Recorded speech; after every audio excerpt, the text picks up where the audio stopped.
ঘন ঘন বৈঠক করেছিলাম। তারা আমাদেরকে বলেছেন যে আমাদের যে সক্ষমতা, যদি কাগজের সরবরাহ ঠিক থাকে, আর্ট কার্ড যদি ঠিক থাকে তাহলে, এবং অব্যাহত বিদ্যুৎ থাকে, তাহলে আমাদের পক্ষে এই বই যেভাবে আমাদেরকে দেরিতে আমাদের কাছে ম্যাটার আসার পরেও আমরা জাতির বৃহত্তর স্বার্থে 31শে ডিসেম্বরের মধ্যে প্রাথমিকের সকল বই এবং মাধ্যমিকের ষষ্ঠ থেকে দশম শ্রেণীর বাংলা, ইংরেজি, গণিত এই 3টি বই 31 তারিখের মধ্যে তারা পৌঁছতে সক্ষম হবেন। অন্যদিকে 1 তারিখ থেকে 10 তারিখের মধ্যে মাধ্যমিকের বাকি 5টি বই এবং পরবর্তীতে 20 তারিখের মধ্যে, জানুয়ারির 20 তারিখের মধ্যে 2025-এর সকল বই তারা দিতে সক্ষম। এক্ষেত্রে তাদের কোনো আপত্তি নাই। এই ধরনের কথাবার্তা আমাদের সঙ্গে তাদের হয়েছিল। আমরা ইতিপূর্বে জানি আমাদের প্রিন্টিং প্রেস অত্যন্ত শক্তিশালী, এবং এই প্রিন্টিং প্রেস তারা মোটামুটি প্রেসে কাগজ ওঠানোর পর 11 দিনের মধ্যে তারা সকল কাজ সম্পন্ন করে ডেলিভারি পয়েন্টে পৌঁছানোর সক্ষমতা তাদের আছে। কিন্তু এই ধরনের চিঠির মাধ্যমে যে পরিস্থিতি তারা তৈরি হচ্ছিল বলে আমাদের কাছে প্রতীয়মান হচ্ছে, তাতে তো তাদের সক্ষমতাকে তারা নিজেরাই মিথ্যা প্রমাণ করতে চাচ্ছিল।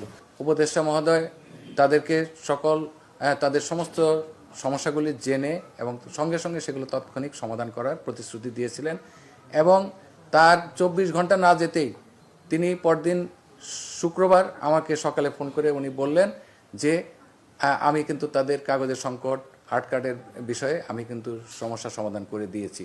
তাদেরকে আপনি বলেন যে তারা কাজ শুরু করুক এবং নির্ধারিত সময়ের মধ্যে আমাদের শিক্ষার্থীদেরকে বই তারা দিবে, এই প্রতিশ্রুতি দিক। এর পরিপ্রেক্ষিতে তাদের সভাপতি, সেক্রেটারিকে আমি জানিয়েছি যে আপনারা আজকে শুক্রবারে 3টার সময় 3টার মধ্যে একটা সাংবাদিক সম্মেলন করে জাতিকে আশ্বস্ত করুন। বৃহস্পতিবারে উপদেষ্টা মহোদয়ের সঙ্গে যে আপনাদের আলাপ আলোচনা হয়েছে সেগুলি আপনারা তুলে ধরুন, এবং আপনার কাজে ঝাঁপিয়ে পড়ুন, এবং আমাদের শিক্ষার্থীদের শিক্ষার যাতে সুন্দরভাবে শিক্ষাবর্ষ শুরু হয় তার ব্যাপারে আপনারা ইতিবাচক কথা বলুন। কিন্তু তারা সেই কাজটি এমন সময়ে আজকে এসে করলেন যেটার ক্ষেত্রে একটা বিভ্রান্তিমূলক পরিস্থিতির সৃষ্টি হলো। এটাই আমার কাছে কষ্ট লাগছে যে এই কথাটা, আমার অনুরোধটা যদি তারা সেদিন রাখতেন তাহলে কিন্তু আজকের এই পরিস্থিতিটা, অনাকাঙ্ক্ষিত পরিস্থিতিটা সৃষ্টি হতো না।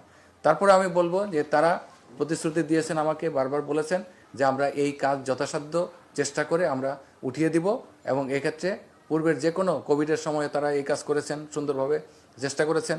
তাদের চেষ্টা করলে অনেক কিছু সম্ভব, এটা তারা আমাদেরকে আগেও প্রমাণ করেছেন। কেন তারা পারবেন না? এটা অবশ্যই পারতেন তারা। আজকেও তারা প্রতিশ্রুতি দিতে পারতেন। আমাদের সন্তানরা যে এই এত রক্ত দিল, 2000 শিক্ষার্থী সন্তান মারা গেল, এটা কেন? তারাই হতে পারতেন, এবং এখনও হতে পারেন। তারা আমাদের শিক্ষার্থীদের রাস্তায় যারা আন্দোলন করেছে, এই জুলাই বিপ্লবে আত্মত্যাগ করেছে, তাদের সবচাইতে প্রিয় প্রতিষ্ঠান এনসিটিভির পাশে দাঁড়ানোর জন্য, এটা তারা পারতেন এবং এখনও পারেন আমি মনে করি।